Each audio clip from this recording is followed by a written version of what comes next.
Boa noite. No Globo Repórter de hoje, as belezas da Serra da Bocaina, a floresta brasileira que acaba de se tornar patrimônio mundial. Exuberante, pouco conhecida, ela esconde algumas das cachoeiras mais bonitas do país. Para chegar até elas, nossos repórteres atravessam territórios isolados, quase inacessíveis. Quantas descobertas! A onça parda, um dos maiores felinos das Américas, circula por estas matas. Quem é o caçador das montanhas? O homem que tira da terra uma saborosa iguaria, o caviar caipira. A serra ainda preserva a rica arquitetura dos barões do café. Inspira homens e mulheres que transformam barro em valiosas obras de arte. O programa desta noite é uma coprodução com a Rede Vanguarda, afiliada da TV Globo no Vale do Paraíba. Um santuário ecológico no meio das duas maiores selvas de pedra do país. A Serra da Bocaina fica entre as metrópoles de São Paulo e do Rio de Janeiro, 200 quilômetros para cá, 300 para lá. É um oásis de muitas cores e diversidade. Um lugar em que a natureza se revela tanto nos detalhes quanto em grandes surpresas.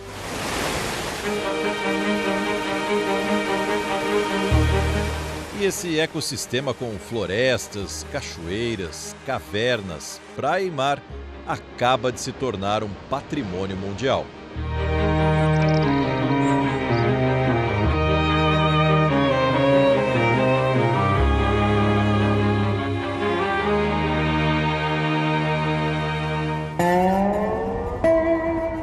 Vamos em busca de aventura.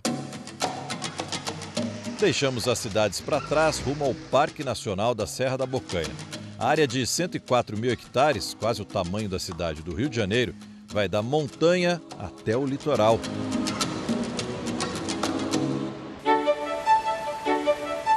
Além da diversidade de fauna e flora, o parque é o berço de águas cristalinas. Aqui nasce o Rio Paraíba do Sul, que abastece mais de 14 milhões de pessoas em 3 estados do Sudeste: São Paulo, Rio de Janeiro e Minas Gerais. Mas graças ao relevo extremo e à Mata Atlântica protegida, os calmos rios se transformam em quedas poderosas.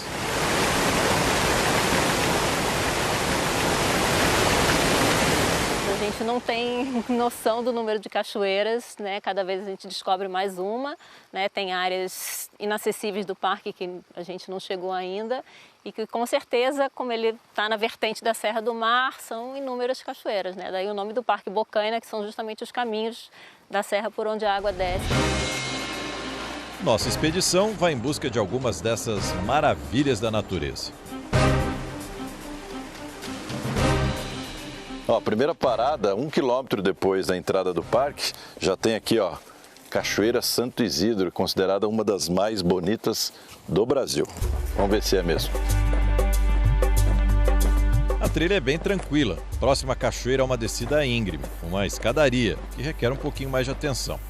A gente está muito perto já da cachoeira, mas o difícil é andar por essas pedras sem ficar olhando para ela. Porque o legal é você chegar bem de frente para a queda d'água e poder admirar isso tudo.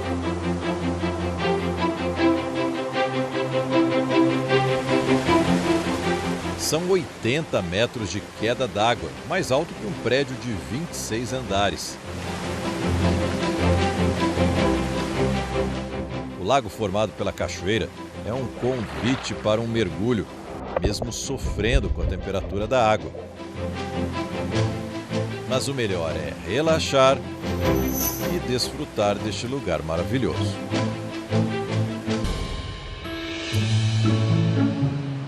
Foi essa energia da natureza que trouxe o casal carioca para cá.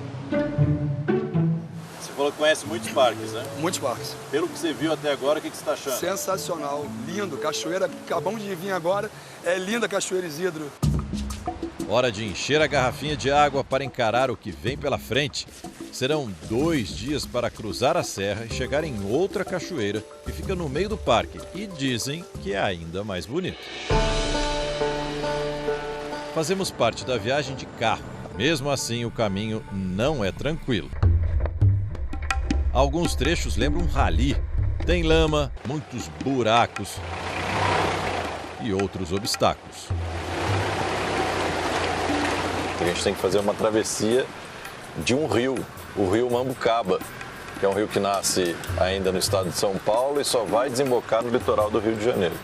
E aqui não tem ponte, não tem opção, não tem atalho, tem que passar por dentro do rio mesmo. Acho que a gente conseguiu, né?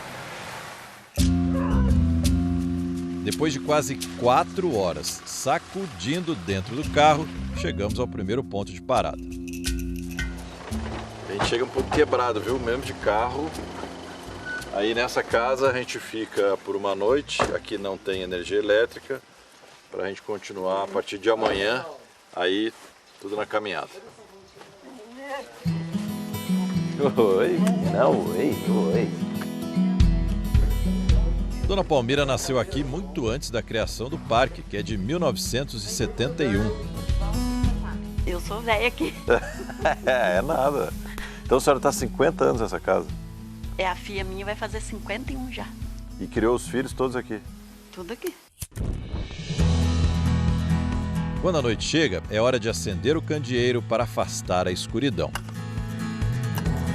É com essa luz suave que ela prepara o jantar para os visitantes do parque que se hospedam na casa dela. Essa é a fonte de renda da Dona Palmira e do filho. Vem muito gringo aqui, né? Vem muito estrangeiro aqui, né? Vem. E aí como que a senhora fala com eles? O que a senhora já aprendeu? Não, tem o guia dele, mas a gente entende, mas eles dão sinal, né? Ah, a gente entende. Quando eles querem água ou querem tomar banho, eles já mostram, né? Dá o sinal. E a senhora arrisca falar alguma coisinha? O que a senhora já aprendeu ali? Um bolo? Não, é só isso que eu aprendi. É coffee, é milk. E consegue se entender bem com eles? É beer. É... Beer, cerveja. Essa a senhora aprendeu, né? Beer. E a senhora gosta de receber gente aqui? Eu gosto. É bom, né? Porque a gente mora sozinho. É longe, né? Aí, quando tem gente que eu tô animada. Ela se diverte e quem passa por aqui come muito bem. Tudo quietinho.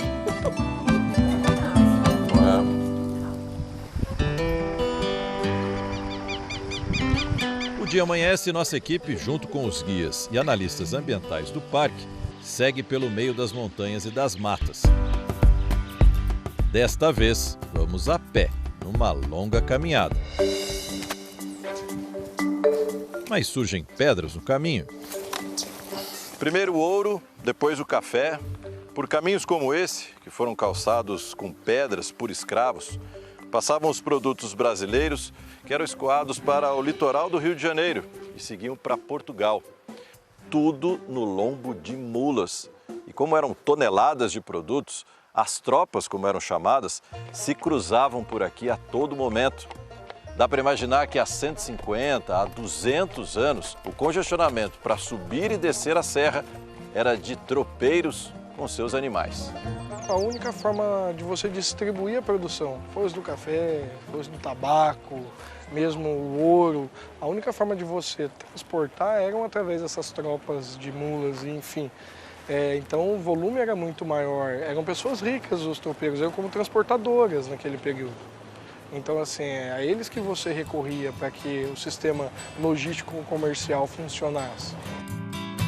Naquele tempo, o fluxo de mulas era tão grande por aqui que fez surgir uma profissão, essa sim difícil de imaginar, a de catador de ferraduras que caíam pelo caminho.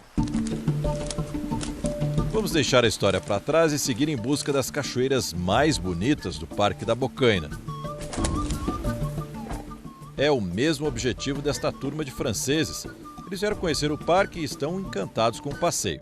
Disseram que as cachoeiras são muito bonitas, ótimas para tirar fotos e dar um mergulho, e que a vegetação é completamente diferente dos parques franceses. A vegetation is completely different. A gente achou que era só a caminhada de um dia inteiro, mas os desafios continuam. Olha o que a gente vai ter que atravessar, olha aí. Opa, tá liso, viu? Aqui no meio, principalmente, está bem liso esse negócio aí, arrastando o pé, ó. Nem tirar o pé da madeira.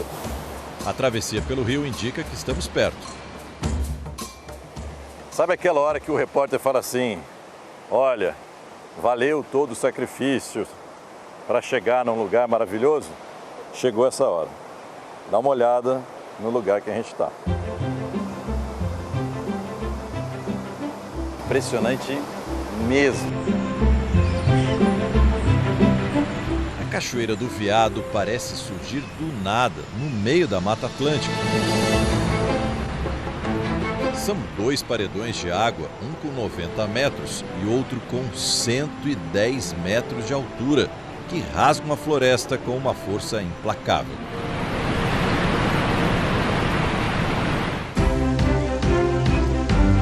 As gotículas e o vapor de água deixam o lugar com uma aura ainda mais especial. Vale parar por um tempo para admirar tanta beleza.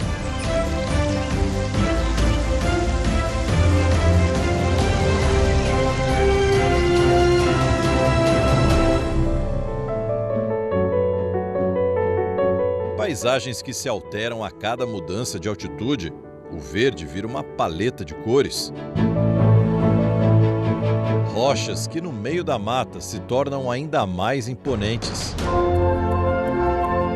Uma variação que não se vê em qualquer unidade de conservação. O parque, que vai da montanha ao mar, é refúgio de muitas espécies de plantas e animais.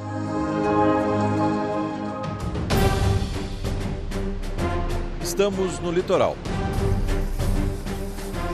Essa caminhada que a gente vai começar a fazer agora é numa área, numa região que facilita a observação de pássaros.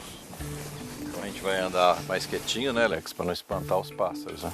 A observação de aves tem que ser em silêncio, né? A gente precisa estar bem atento ao movimento, à audição, ao contato visual e para poder fazer um bom registro ou simplesmente poder ver a ave desejada, né? Mas para chamar a atenção dos pássaros, o Alex usa um aparelhinho de som com o canto das aves gravado e elas respondem. A biguatinga, com quase 1 metro de comprimento, estava se espreguiçando quando ouviu o chamado. Outros pássaros também deram as caras. O arapaçu liso, o ariramba de cauda ruiva em pleno horário do almoço e o belo surucuá de barriga amarela. Só no Parque Nacional da Bocaina já foram identificadas mais de 300 espécies de aves. Como tem essa transição de baixada com altitude, então a variedade de aves, elas se misturam e é uma festa. E é uma diversidade muito grande, você vê a diferença de uma para outra, é completamente... Muito grande, são cores diferentes, formatos, comportamentos, é para deixar qualquer um de boca aberta e apaixonado. A fauna da Bocaina também deixa rastros. Encontramos pegadas do caminho. A pegada da jaguatirica, né, que está bem parecido, ela está bem arredondada, em torno de 5 centímetros mais ou menos o tamanho aqui. A jaguatirica, que pode pesar até 16 quilos, é frequentadora comum de rios e córregos. Câmeras deixadas na mata registram a passagem delas com facilidade. Essa só molhou as patas. Mas entre os maiores mamíferos da Bocaina está a sussuarana, também conhecida como onça parda. Estas são apenas filhotes. De hábitos noturnos, a sussuarana, que pode chegar a 70 quilos, é o 2º maior felino do Brasil. Só perde para a onça pintada, que é bem mais difícil de ser vista nesta região. A nossa parte a gente está fazendo, a gente está conservando e a gente espera que esse animal venha, a gente vai ficar muito feliz se ele aparecer e vier habitar aqui a nossa região. Mas ela é mais discreta, né? Sim, é mais discreto e mais difícil de aparecer. Mas agora com esse trabalho de câmeras, quem sabe a gente tem a sorte de fotografar ela andando por aqui. Se a onça pintada é mais difícil de ser encontrada, com um pouco de paciência, dá para ver outros bichos também ameaçados de extinção. Nas nossas andanças pela Serra da Bocaina, a gente encontrou um grupo de porco do mato, é o queixada. Esse barulho que ele estava fazendo é o que dá o apelido, o nome a ele. Ele bate o queixo quando eles se sentem ameaçados. A gente está muito perto deles. A gente nem deveria estar tão perto, porque eles podem se sentir ameaçados e atacar a gente. Mas é bom não abusar, né? Eles vêm atrás do pinhão e do araçá, que cai do pé. O grupo, que incluía filhotes, ficou tão relaxado, mesmo com a nossa presença, que se entregou a um banho de sol. Encontrar o queixada é um bom sinal. É um sinal maravilhoso. Qualquer área de Mata Atlântica que tenha queixada é uma área que está em excelente estado ou de conservação ou de recuperação, que é o caso aqui da bocaina. A gente está numa estação ecológica, a de Bananal, e isso é fundamental para a gente, inclusive, encontrar um bicho nessa tranquilidade. Com certeza. Os queixadas deitando, de barriguinha para cima, como se estivessem na praia, isso é sinal de que eles estão verdadeiramente no seu ambiente e sem estar sendo vítima de qualquer tipo de agressão. Agora que tudo isso virou patrimônio mundial, todo mundo vai querer conhecer de perto. E aí começa o desafio: como receber visitantes e, ao mesmo tempo, preservar esses lugares. Gerar renda com a visitação é a opção de convívio e de compatibilização da economia com a conservação ambiental nessa região. Uma região que oferece um nascer do sol como esse.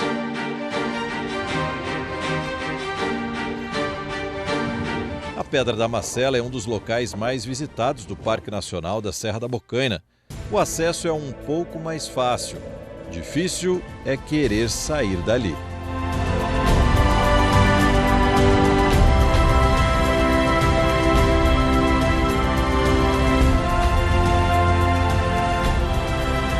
Mas nossa maior busca era por cachoeiras, nem sempre com fácil acesso.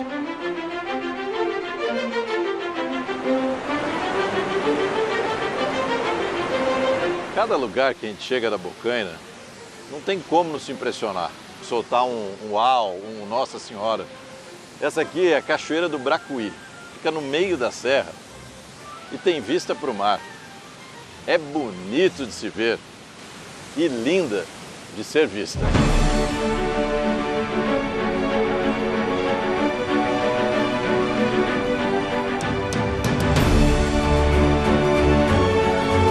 A gente se torna insignificante no meio de tanta grandiosidade.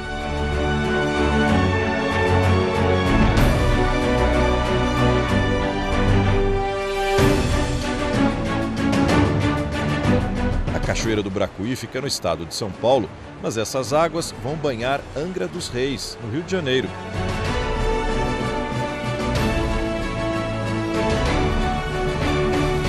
Um cenário natural que mais parece ter saído da tela de um grande artista.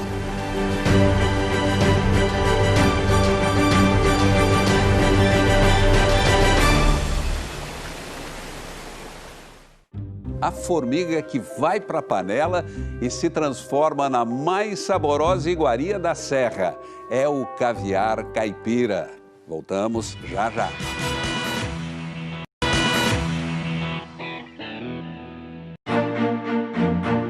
As fazendas que ainda existem aos pés da Serra da Bocaina guardam um pouco da história de uma época de muita riqueza.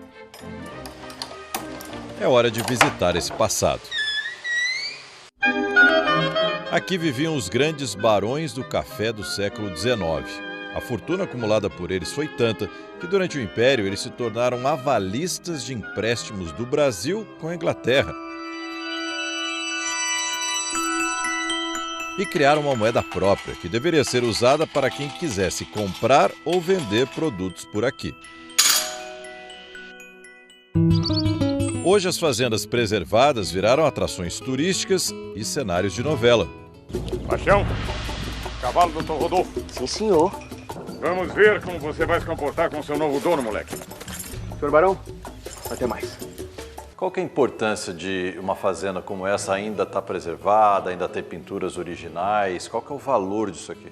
O valor cultural é muito grande dessa casa aqui. Primeiro, por causa dos turistas que vêm para conhecer a arquitetura, né? Toda essa parte glamurosa de poder financeiro, né? E também é o resgate da nossa história, né?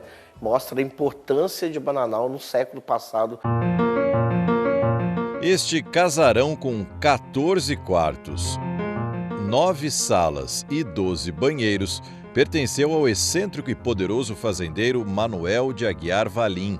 Além dos móveis e de outros objetos, a decoração interna conta com pinturas nas paredes, feitas por um artista espanhol. Você vai ver que cada ambiente tem um afresco diferente, né? No hall de entrada, os produtos de subsistência. Nesse salão de festas aqui, a gente tem a fauna e a flora estampado nas paredes. Na sala de jantar, não bastavam as enormes janelas de onde era possível ver as plantações de café, elas também estavam na parede. O salão de festas tem os 7 pecados capitais no teto, demonstrando que ali as festas iam muito além do comportamento conservador da época. Em cada ambiente, uma história e por toda a fazenda, muitas lendas, aquelas que não têm comprovação histórica. Esta porta, por exemplo, é falsa. Diz a lenda que o capataz da fazenda teria se engraçado com a filha do fazendeiro. A punição foi emparedado vivo dentro da casa, justamente em uma das paredes da capela. A capela fica dentro do casarão. É o tamanho de muita igreja que a gente encontra pelo Brasil inteiro. E tirando as imagens, todo o restante, a estrutura do altar, pintura, é tudo original. Mas toda essa riqueza não foi graças apenas ao lucro com o café. O café era um elemento, a riqueza também estava pautada no tráfico de escravos. O café dava muito dinheiro? Dava. Todo mundo que plantou café no século XIX ganhou dinheiro, em larga proporção, enfim. Mas o tráfico proporcionou, sem dúvida nenhuma, uma riqueza mais austera. Negros arrancados de seus países na África chegavam aqui acorrentados. Faziam todo o trabalho, enquanto os senhores desfrutavam de suas fortunas. Da parte triste dessa história, pelo menos nessa fazenda, só ficou um registro. Esse livro aqui, com 351 nomes de escravos e o país de origem. E esses eram só aqueles que atendiam a casa ou o entorno dela. Por que tudo isso entrou em decadência? Bom, a decadência ela vai acontecer em decorrência do mau uso do solo, do fim da escravidão e da não diversificação dos negócios.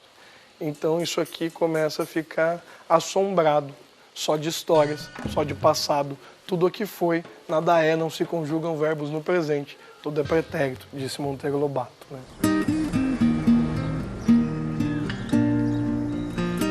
Essas palavras do escritor Monteiro Lobato foram publicadas há exatamente 100 anos. Ele trabalhou aqui como promotor de justiça no antigo fórum da pequena cidade de Areias. Hoje tem menos de 4.000 habitantes. No auge do ciclo do café, chegou a ter 6 vezes mais, quase 30.000 moradores. Quando ele viveu aqui, ele descreveu esta região, que fica aos pés da Serra da Bocaina, como cidades mortas. Apesar de um ritmo diferente, elas continuam sobrevivendo.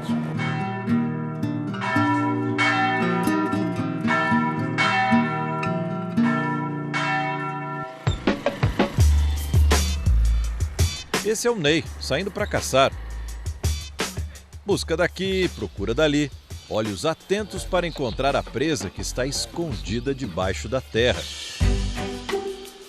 É de lá que vêm essas formigas, muitas formigas.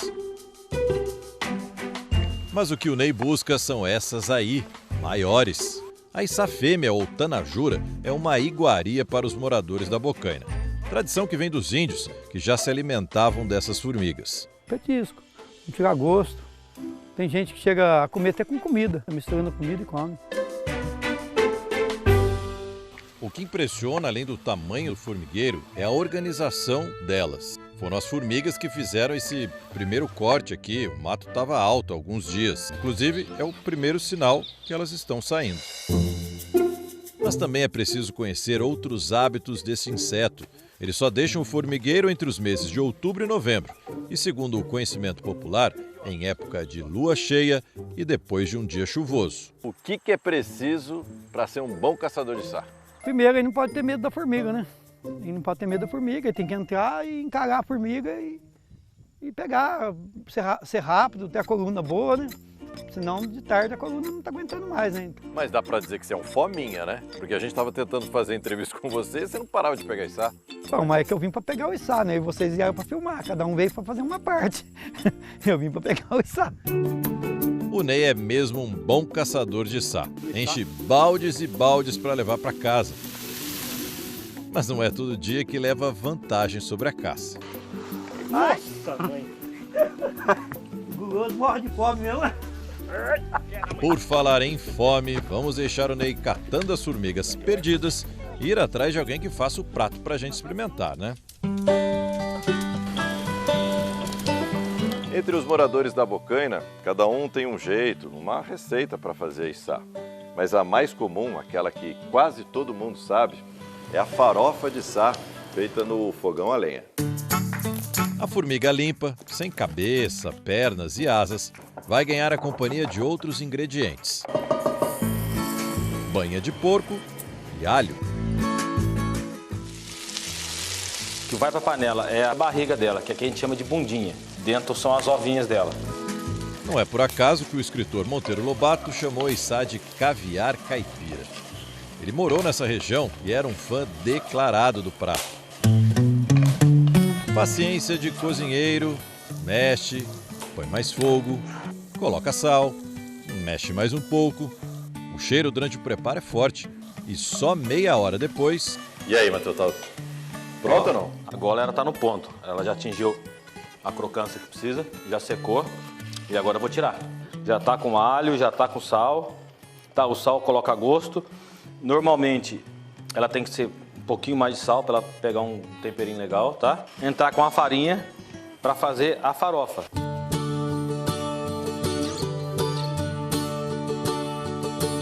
Bom, vamos lá, né? Esse é aquele momento famoso que a gente experimenta o prato, né?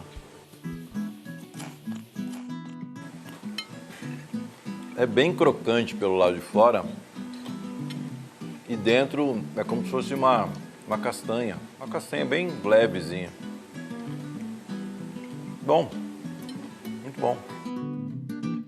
E o Matheus está me dando uma dica aqui, ó. Que é colocar a farofinha no meio dessa folhinha a hora pro nobis. Faz uma trouxinha assim, é isso? Isso. E come tudo junto. Tudo junto. Fica bom também. Ela deixa mais úmido no paladar, né? Ela molhadinho. Combina isso, combina bem com a farofa. Ela quebra essa parte da farinha. Que é mais seca. Fica isso. Ela casa certinho e o sabor também fica muito gostoso. Quem também experimentou a içá foi essa turista americana, filha de russos, que estava visitando a região e aprovou o prato exótico. E aí? Fazer sim. I love it. A cidade da cerâmica. A serra inspira uma arte extraída da terra. Você vai descobrir por que o barro, a argila da Serra da Bocaina, é especial. Não saia daí, voltamos já já.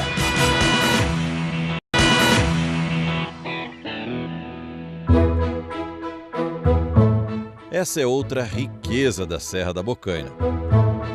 Tudo começou na década de 70, quando jovens artistas do Japão e de Portugal chegaram à cidade de Cunha, que fica no meio das montanhas. Além do clima ameno, havia muita lenha disponível para abastecer os fornos. E também uma outra matéria-prima essencial para o trabalho deles. A argila, retirada do solo da Bocaina, tem uma composição química considerada ideal para a produção de peças em barro. Foi graças a isso e à inspiração dos artistas que a cidade se tornou um polo nacional da cerâmica. São mais de 20 ateliês que produzem diferentes tipos de peças. Elas chamam a atenção pela diversidade e estilo. Cada objeto reflete a expressão individual do ceramista. E é preciso muito talento para transformar o barro numa obra de arte.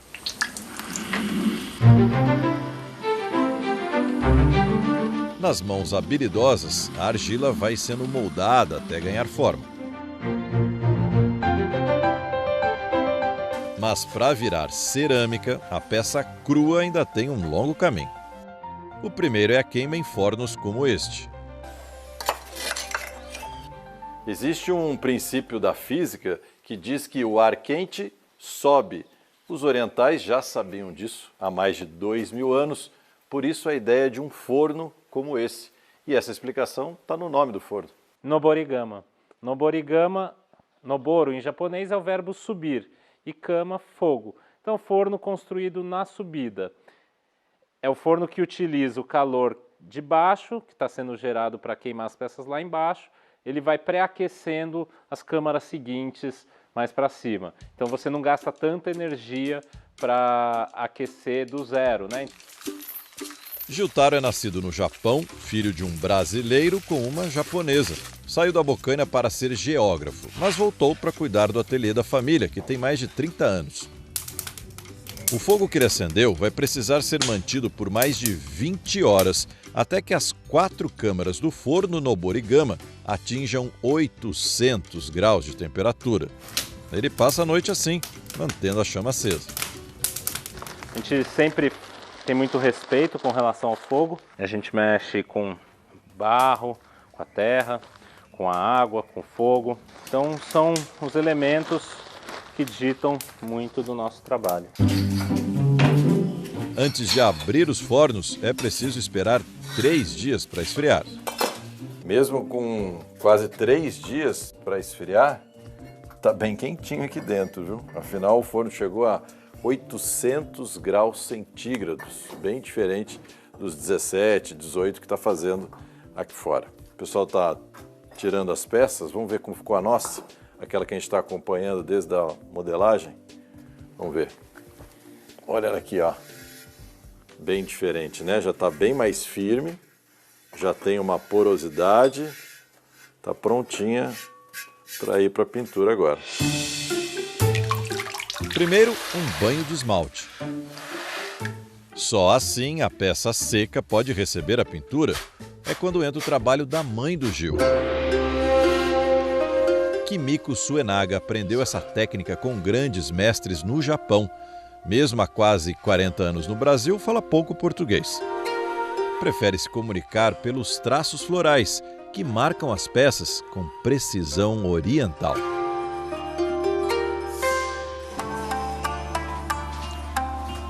E ainda tem mais. As peças voltam para o forno para serem finalizadas.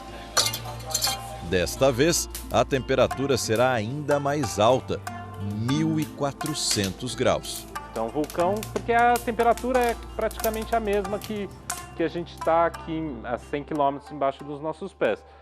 Se eu pôr um pedaço de granito aqui, ele vai derreter.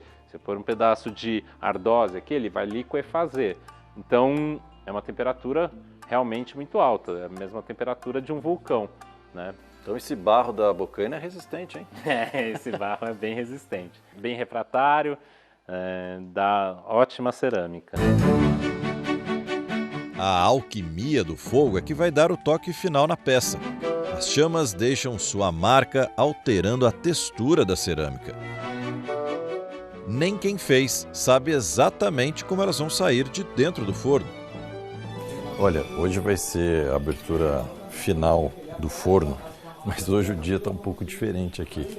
Dá uma olhada a quantidade de pessoas que veio acompanhar essa abertura do forno.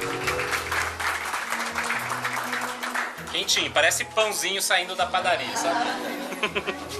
Dá sorte de encostar na primeira vez.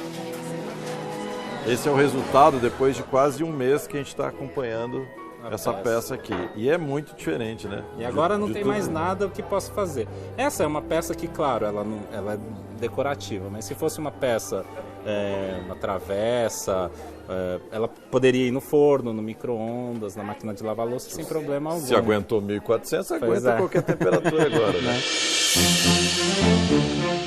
As cores e o brilho indicam que a mágica da queima em alta temperatura aconteceu. É a terra da Bocaina se transformando em arte.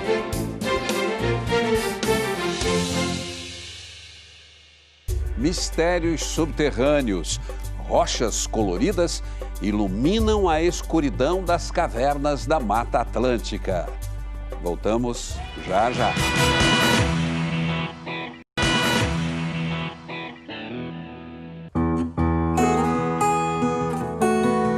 A Serra da Bocaina esconde outras belezas que não estão ao alcance dos nossos olhos. Algumas delas ficam ocultas embaixo da terra. Hora de ir mais fundo na nossa expedição. Vamos conhecer uma caverna da Bocaina.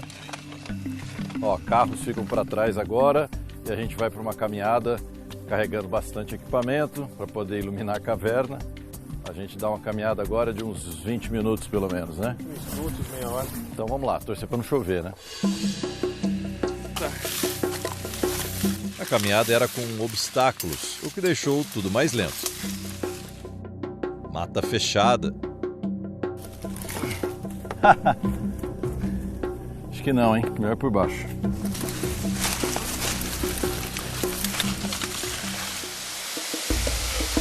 E rios para atravessar. O paredão de pedra indica que chegamos.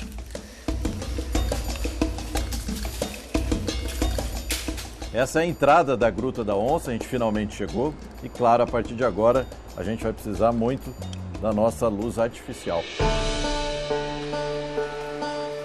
Os passos têm que ser calculados para evitar um acidente. Da entrada da caverna até o ponto mais baixo, a diferença de altura é de 60 metros.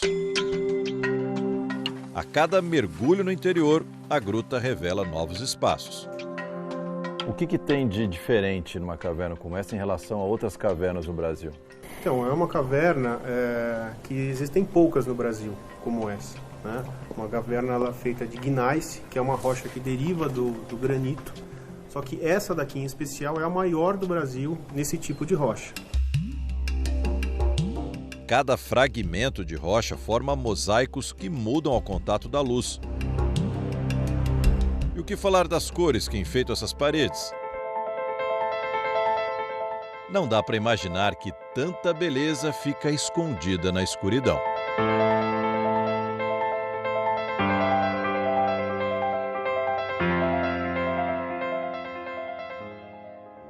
E você fica agora com Máquina Mortífera, a série. Um bom fim de semana e até a próxima sexta.